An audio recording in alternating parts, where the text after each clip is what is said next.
Bueno, la clase pasada habíamos empezado con un gran tema de este año, que era dinámica, es decir, estudiar el movimiento teniendo en cuenta las causas que lo producen. Toda la primera parte habíamos visto que era cinemática, ¿no? Donde decíamos, bueno, un objeto viene con velocidad constante o con cierta aceleración, pero no sabíamos qué era lo que estaba causando esa aceleración. A partir de dinámica vamos a introducir las fuerzas que van a causar cierta aceleración a partir de la segunda ley de Newton, que justamente relaciona la aceleración con la fuerza. Es decir, dice que la fuerza es igual al producto de la masa por la aceleración. Tanto la aceleración como la fuerza son magnitudes vectoriales y la masa es escalar. Por lo tanto tenemos esta relación de acá. Teniendo en cuenta que la fuerza y la aceleración son magnitudes vectoriales, muy frecuentemente vamos a dividir esas fuerzas en sus componentes. Entonces, como casi siempre en nuestros sistemas de referencia son el horizontal lo llamamos X, el eje X y el vertical el eje Y, vamos a analizar qué pasa en el eje X y qué pasa en el eje Y por separado. Después vamos a llegar a eso. Y como tenemos que analizar fuerzas, lo primero que vamos a hacer después de poner un sistema de referencia cuando tengamos un problema de dinámica es hacer el diagrama de cuerpo libre, que es el diagrama simplificado del cuerpo en donde se indican todas las fuerzas que están actuando sobre ese cuerpo. Entonces, ok, vimos la relación entre la fuerza y la aceleración según la segunda ley de Newton, vimos cómo hacer un diagrama de cuerpo libre y dijimos, bueno, a ver, ¿cuántas fuerzas vamos a usar? Porque hicimos un par de ejemplos, dijimos, bueno, una fuerza actúa, una fuerza así genérica, misteriosa, pero ¿cuáles son las fuerzas con las que tenemos en contacto por lo general? Bueno, vimos que una fuerza de la que no podemos zafar de ninguna manera si estamos en la cercanía de la superficie terrestre es la fuerza peso. La fuerza peso es una fuerza que actúa a distancia y que actúa desde el centro de la Tierra hasta el centro de un objeto que está en la cercanía de la superficie terrestre.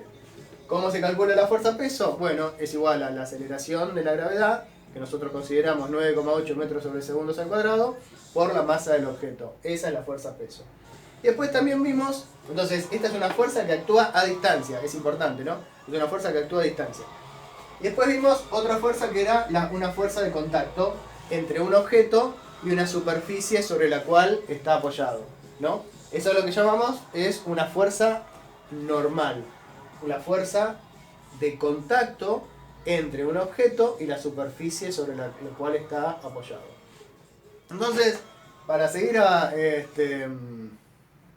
agrandando el repertorio de fuerzas con lo que vamos a tratar, nos vamos a meter con una fuerza que hasta ahora siempre habíamos despreciado, que es la fuerza de rozamiento.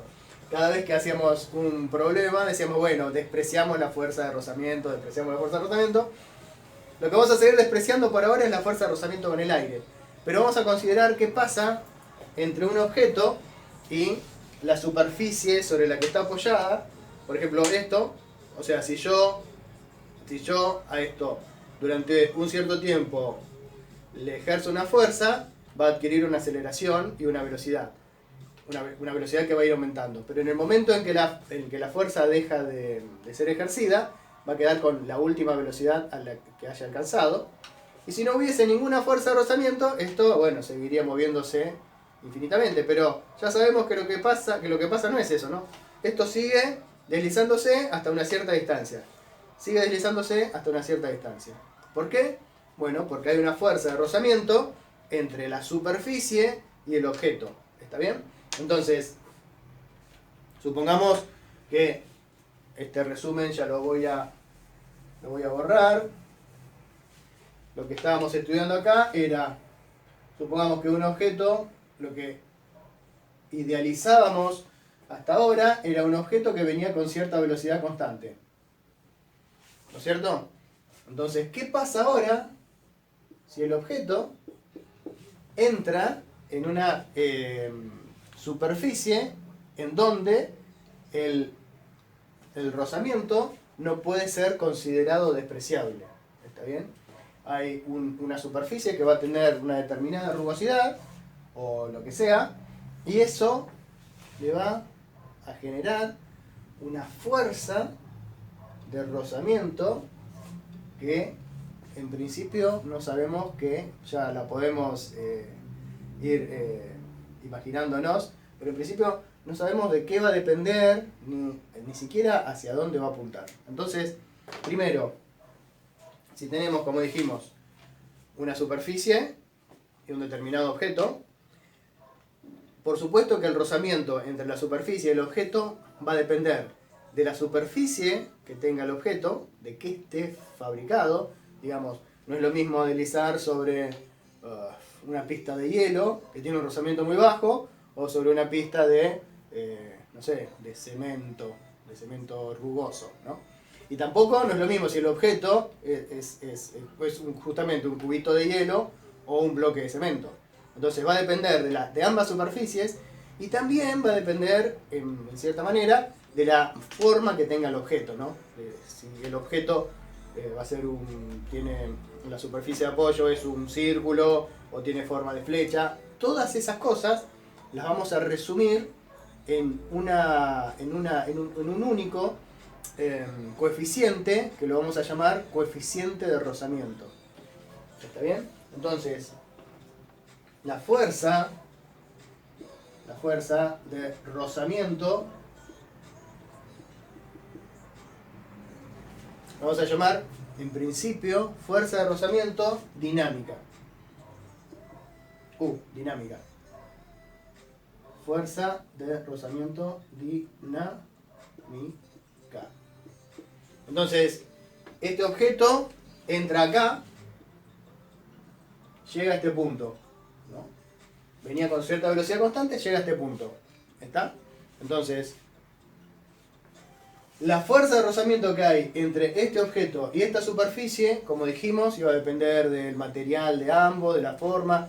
Todo eso lo vamos a resumir en un único coeficiente, que lo vamos a llamar coeficiente de rozamiento dinámico. Y voy a buscar una lapicera roja. A esto lo vamos a llamar coeficiente de rozamiento. ¿Ven? Esta letra que parece una U media deformada es la letra griega mu. Es como una U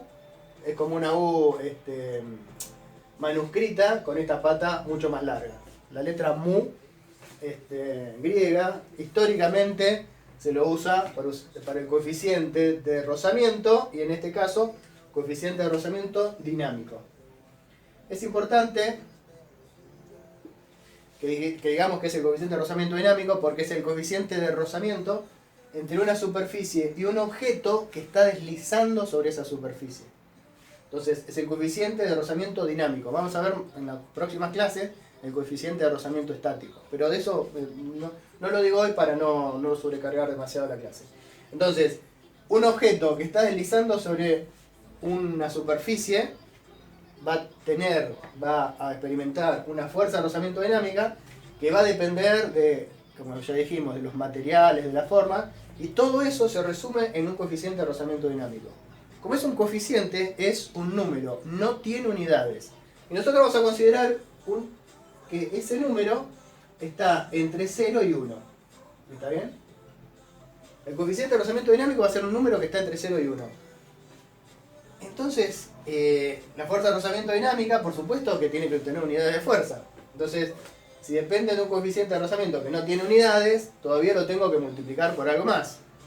Entonces, por lo que lo tengo que multiplicar es, pensemos que justamente si yo tengo un objeto que viene deslizando y va a sentir cierta fuerza de rozamiento que lo va a ir frenando, esa fuerza de rozamiento dijimos que depende de los materiales y de las formas, y todo eso lo metemos en un coeficiente, pero también depende de cuán presionado esté sobre la superficie, ¿no? Si esto yo lo dejo libre, llega hasta... poco rozamiento. Si esto lo dejo libre, va a tener un cierto deslizamiento, pero si yo lo estuviese presionando, ya no se desliza tanto, ¿no? O sea que, dependiendo de cuán presionado sobre la superficie esté, va a ser mayor o menor la fuerza de rozamiento dinámica. Y esa fuerza justamente de interacción entre la superficie y el objeto, ya lo habíamos visto, es lo que habíamos dicho que es la fuerza normal.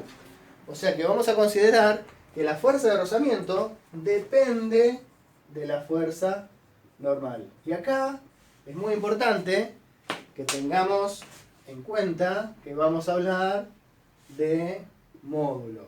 ¿Por qué? Porque la fuerza de rozamiento está en la misma dirección de la velocidad y con sentido opuesto a la velocidad.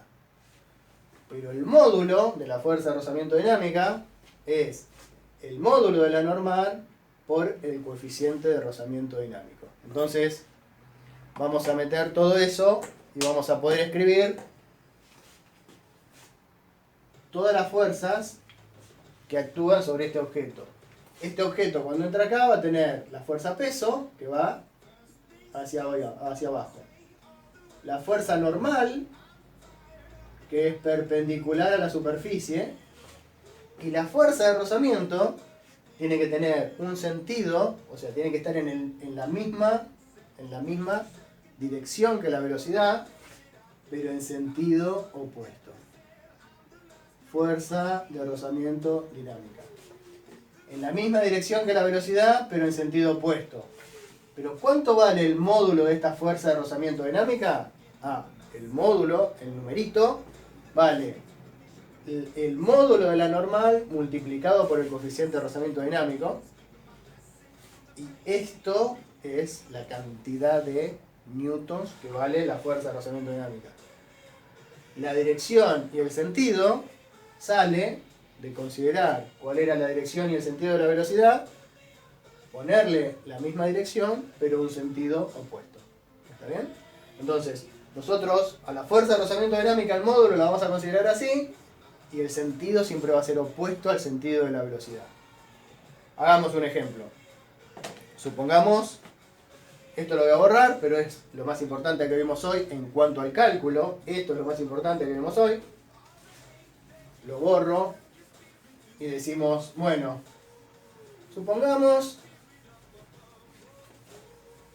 vamos a hacer un ejemplo bien completo. Vamos a decir que viene un objeto, supongamos vamos a poner en otro color, azul, si es que tengo. Supongamos que es un objeto de 3 kilogramos y que viene con una velocidad, digamos, vamos a poner en azul también, viene con una velocidad de 10 metros sobre segundo. ¿Está bien? Entonces me dicen, un objeto de 3 kilogramos se desplaza de izquierda a derecha con una velocidad de 10 metros sobre segundo y en algún momento entra a un lugar donde el coeficiente de rozamiento dinámico entre el objeto y la superficie es de 0,6. Recordamos, el coeficiente de rozamiento dinámico es un número entre 0 y 1 que no tiene unidades. Entonces, lo que me preguntan es, ¿qué distancia recorre el objeto sobre esta superficie hasta detenerse? Obviamente que en algún momento se va a detener. Supongamos que esta superficie con rozamiento tiene, no sé, muchos metros de longitud. Entonces, obviamente, si empieza a actuar una fuerza de rozamiento dinámica, en ese caso, el objeto se va a detener tarde o temprano. Entonces, ¿cuáles son? Vamos a borrar, supongamos que esto no lo sabíamos. El enunciado del problema es así, ¿no? El enunciado del problema es así. ¿Vale? Entonces, este es el enunciado del problema. Ok, ¿qué es lo primero que tengo que hacer? Como en cualquier problema de lo que hayamos visto y lo que vayamos a ver, poner un sistema de referencia. ¿Dónde me conviene poner el sistema de referencia? Y bueno, donde empiezan las cosas a complicarse. En toda esta zona donde no hay rozamiento no hay nada para calcular. Entonces digo, bueno, voy a poner el sistema de referencia acá, donde empieza la zona con rozamiento. Entonces, este va a ser mi eje X, este va a ser mi eje Y, y digo, bueno, perfecto. El primer paso... Uy, se movió todo. El primer paso... A ver si se corre la cámara. No, parece que no. El primer paso ya lo hice, poner un sistema de referencia. Segundo paso es hacer el diagrama de cuerpo libre cuando estoy en la zona con rozamiento. El diagrama de cuerpo libre es un diagrama simplificado donde escribo todas las fuerzas que están actuando sobre el objeto. ¿Cuántas fuerzas están actuando sobre el objeto? Bueno, la fuerza peso, esa no me la puedo zafar nunca, ¿no? Si estoy en la cercanía de la superficie terrestre, una cosa que es muy fácil hacer de diagrama de cuerpo libre es siempre el peso, porque el peso está siempre, excepto que me digan que es un problema en el, no sé, en el espacio exterior. Bueno, el objeto está apoyado sobre una superficie, o sea que hay una fuerza normal que es perpendicular a esa superficie. Como la superficie es horizontal, la fuerza normal es vertical. ¿Está bien? Y la otra es que hay una fuerza de rozamiento. El objeto se está moviendo horizontalmente hacia la derecha, o sea que la fuerza de rozamiento dinámico va a ser horizontal y hacia la izquierda. Fuerza de rozamiento dinámica. ¿Está bien? Como ya dijimos, nos conviene dividir las cosas en ejes. Entonces digo, bueno, ¿qué pasa en el eje Y? ¿Qué pasa en el eje Y? ¿Cuántas fuerzas hay en el eje Y? Bueno, en el eje Y hay dos fuerzas. Lo que yo quiero hacer es sumar todas las fuerzas que hay en el eje Y, y eso tiene que ser igual a la masa por la aceleración en el eje Y. Entonces digo, está la normal y el peso. ¿Y qué aceleración tiene el objeto en el eje Y? ¿Está moviéndose en el eje Y el objeto? No. No está ni subiendo ni bajando. Entonces, la aceleración en el eje Y es 0. ¿Está bien? Ni siquiera hay velocidad en el eje Y, así que mucho menos puede haber aceleración. Entonces digo, bueno, la normal, ¿cuánto vale? No sé. La normal, no sé cuánto vale. ¿Y el peso? El peso es menos 9,8 metros sobre segundos al cuadrado por la masa del objeto, que es 3 kilogramos. ¿Está bien? Entonces, veamos. Tengo 9,8 por 3 es 29,4 newtons. Todo esto es menos 29,4 newtons, que pasa para el otro lado como positivo, y me queda que la normal es 29,4 newtons.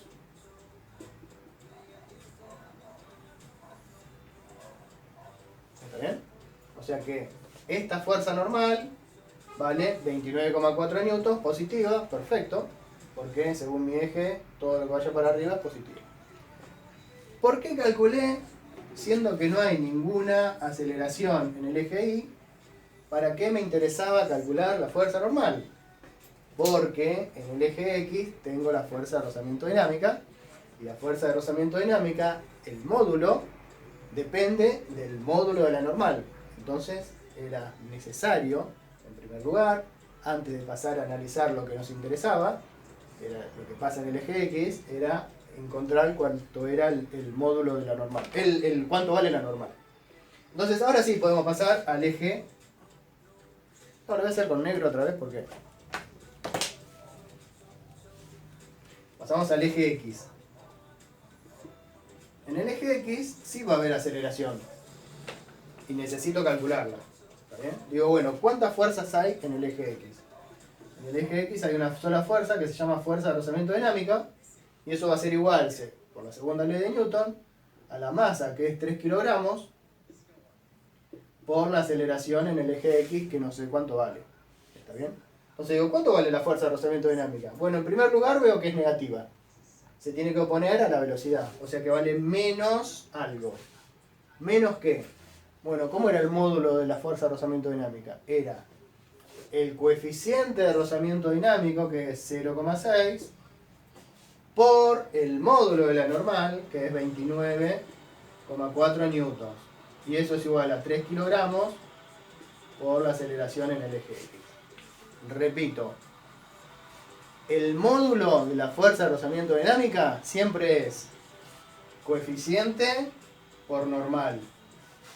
El signo menos lo tengo que poner yo, o no, dependiendo del eje utilizado y del sentido de la velocidad. En este caso, la velocidad es positiva, porque va hacia la derecha, entonces la fuerza de rozamiento tiene que ser, la fuerza de rozamiento dinámica tiene que ser negativa, hacia la izquierda. Por eso el signo menos. ¿Está claro? Bueno, ahora estos 3 kilogramos van a estar dividiendo para acá. Newton sobre kilogramo es metro sobre segundo al cuadrado. Entonces hago esa cuenta. 0,6 por 29,4 igual 17,64 dividido 3. Y esto da menos 5,88 menos 5,88 metros sobre segundos al cuadrado, y esa es la aceleración en X. Una vez que encontré la aceleración, se terminó la parte de dinámica. ¿Está bien? Una vez que encontré la aceleración, se terminó la parte de dinámica y tengo que empezar con la parte de cinemática, con la parte que ya sabíamos desde antes. Entonces, ¿cómo era la parte de cinemática? Y bueno, escribir las ecuaciones de movimiento. Como es X en función del tiempo, es posición inicial, que es 0, más velocidad inicial, que es 10 metros sobre segundo por tiempo, más un medio de la aceleración, o sea, menos 5,88 sobre 2 metros sobre segundos al cuadrado por tiempo al cuadrado. La ecuación de cinemática que conocíamos desde el principio del curso. Posición inicial, que es 0, más velocidad inicial por tiempo, más un medio de la aceleración por tiempo al cuadrado. ¿Y cómo es la velocidad en función del tiempo? La velocidad en función del tiempo es velocidad inicial más aceleración por tiempo. En este caso la aceleración es negativa, es menos 5,88 metros sobre segundos al cuadrado por tiempo. Estas son las dos ecuaciones de cinemática que conocíamos desde toda la vida, por lo menos desde toda la vida en física. Y ahora la pregunta es, ¿qué me pide el problema? El problema me pedía era calcular qué distancia recorre hasta que se detiene y cuánto tiempo tarda en detenerse. Entonces, la pregunta es, cuando se detiene, ¿qué es lo que pasa? Cuando se detiene, la velocidad es 0. Entonces, igualo a 0 a la velocidad. Y eso me va a dar el tiempo final. Cuando se detiene, la velocidad es 0. Entonces, igualo la ecuación de la velocidad a 0, y ahí voy a sacar el tiempo final, es decir, el tiempo que tarda en detenerse. Entonces, ¿esto cómo me queda? Me queda 5,88 metros sobre segundos al cuadrado por tiempo final es igual a 10 metros sobre segundos. Por supuesto que esto lo podía simplificar de antes, pero lo simplifico ahora. Metro se va con metro, segundo con el cuadrado. O sea que el tiempo final, el tiempo que tarda en detenerse, es 10 sobre 5,88. 10 dividido 5,88, que es 1,7 segundos. O sea que el tiempo que tarda en detenerse es 1,7 segundos. El objeto venía con una velocidad inicial de 10 metros sobre segundos. ¿Está bien? En esta zona tengo rozamiento. Hago el diagrama de cuerpo libre, calculo la normal y calculo la fuerza de rozamiento dinámica y con eso la aceleración. Una vez que tengo la aceleración, puedo escribir las ecuaciones de movimiento. Y ahora me pregunto, ¿qué pasa cuando se detiene? Cuando se detiene, la velocidad es 0. O sea que lo que tarda en detenerse es 1,7 segundos, porque despejo ese tiempo de esta ecuación igualada a 0. Y finalmente me pregunto, si tardó 1,7 segundos en detenerse, ¿cuánto fue la distancia total recorrida sobre la superficie con rozamiento? Voy a la ecuación de distancia en función del tiempo, uso 1,7 segundos y hago la cuenta. ¿Y eso cuánto me da? Bueno, 1,7 segundos. Bueno, ahora lo escribo. 10 metros sobre segundo por 1,7 segundos menos 5,88 sobre 2 metros sobre segundos al cuadrado por 1,7 segundos al cuadrado. ¿Está bien? Entonces, ¿eso qué resultado me da? Bueno, 10 por 1,7 es 17 metros, porque segundo solo con segundo. Y por otro lado, hay que hacer esa cuenta que es 1,7 al cuadrado por 5,88 igual dividido 2 y me da 8,5 metros. O sea que la distancia total recorrida es 17 menos 8,5, 8,5. O sea que el objeto que venía con una velocidad de 10 metros sobre segundos, cuando entra a la zona con rozamiento, adquiere esta aceleración de menos 5,88 metros sobre segundos al cuadrado. Lo que tarda en detenerse es 1,7 segundos. Y la distancia que recorre hasta detenerse es 8,5 metros. Entonces, bien, así es como se usa la fuerza de rozamiento dinámica y cómo se calcula. Depende del coeficiente y de la normal, y el signo es opuesto a la velocidad. O sea que hasta ahora, para usar la segunda ley de Newton, vimos tres fuerzas. La fuerza peso, que actúa a la distancia, la fuerza normal, que es una fuerza de contacto, y la fuerza de rozamiento dinámica, que también es una fuerza de contacto. La próxima vemos otro más.